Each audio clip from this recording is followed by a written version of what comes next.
Passen ja quasi 4 setmanes des del naixement del moviment del 15M i els batejats com els indignats semblen mantindre la seva capacitat de convocatòria. L'èxit de les seues iniciatives ha propiciat que el moviment ampliï els espais de reivindicació i també la confiança en l'èxit de les seues accions. Un exemple és la detenció de 5 membres del moviment per la seva participació en les protestes davant la Constitució de les Corts Valencianes. Així, unes hores després de les detencions, una part dels representants del 15M a València es va desplaçar a la comissaria de sapadors de la ciutat per reclamar l'alliberament dels detinguts. Coneixedors que els seus companys havien sigut traslladats al Palau de Justícia, la majoria d'estos ciutadans es va dirigir als jutjats, on, al voltant de la 1 de la matinada, els 5 detinguts van ser posats en llibertat amb càrrecs.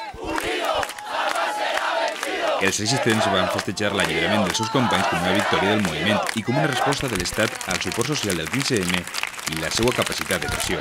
Siga així o no, els joves detinguts es van mostrar agraïts pel suport rebut, al temps que criticaren la policia per la seva actuació i encoratjaren a la resta de ciutadans a continuar amb les seues reivindicacions.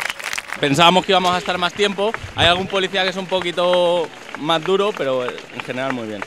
Lo que quería comentar para finalizar es eso, la invitación al pueblo en general, a todas las personas a salir a las calles a manifestarse y a perder el miedo. No podemos tener miedo para luchar, tenemos que salir y manifestar nuestras inquietudes.